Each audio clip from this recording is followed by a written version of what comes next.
നമസ്കാരം. Tirurangadi today news അപ്ഡേറ്റ്സിലേക്ക് സ്വാഗതം. പതിറ്റാണ്ടുകളായി ചെമ്മാട് പട്ടണത്തിൽ സ്വർണ്ണ വ്യാപാര രംഗത്ത് വിശ്വാസം കാത്തുസൂക്ഷിച്ച് പുതിയ കാലത്തിന്റെ പരിഷ്കാര പ്രൗഢിയോടെ സ്വർണ്ണ തിളക്കത്തിൽ Amiya golden diamonds, bypass road, Chemmad. Chettippadi Alungal ബീച്ചിൽ കൊട്ടേഷൻ സംഘങ്ങളുടെ ആക്രമണത്തിൽ നാട്ടുകാർ പിടികൂടിയ 2 വൈപ്പിൻ സ്വദേശികളെ കോടതി റിമാൻഡ് ചെയ്തു. എറണാകുളം വൈപ്പിൻ സ്വദേശികളായ തിരുന്നില്ലത്ത് സുധാകരന്റെ മകൻ ആകാശ്, കിഴക്കേവളപ്പിൽ പ്രസാദിന്റെ മകൻ ഹിമാസാഗർ എന്നിവരെയാണ് പരപ്പനങ്ങാടി കോടതി റിമാൻഡ് ചെയ്തത്. ഇതിനിടെ ഇവരുടെ കൂടെ ഉണ്ടായിരുന്ന രക്ഷപ്പെട്ട 3 പേരെക്കുറിച്ചും കൊട്ടേഷൻ നൽകിയ ലോബിയെക്കുറിച്ചും പോലീസിന് വിവരം ലഭിച്ചിട്ടുണ്ട്. കൊട്ടേഷൻ കൊടുത്തത് കൊടുവള്ളി ലോബിയാണെന്നാണ് സംശയം.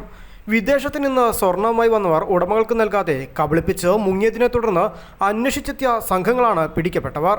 ഞായറാഴ്ച രാത്രിയാണ് 2 കാറിലായി സംഘം ചെട്ടിപ്പടി ആലുങ്ങൽ ബീച്ചിൽ എത്തിയത്.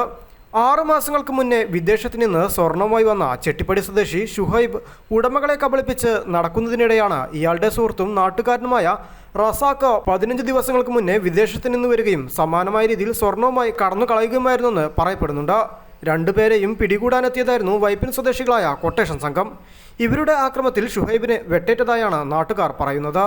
പരിക്കേറ്റതിനെ തുടർന്ന് സ്വകാര്യ ആശുപത്രിയിൽ നിന്ന് ചികിത്സ തേടിയ ഇയാൾ കടന്നു കളഞ്ഞതായാണ് വിവരം. പോലീസ് ഇരുവരെയും കുറിച്ചും കൊട്ടേഷൻ സംഘത്തിന് പ്രാദേശികമായി സഹായം ലഭിച്ചതിനെക്കുറിച്ചും അന്വേഷിക്കുന്നുണ്ട്.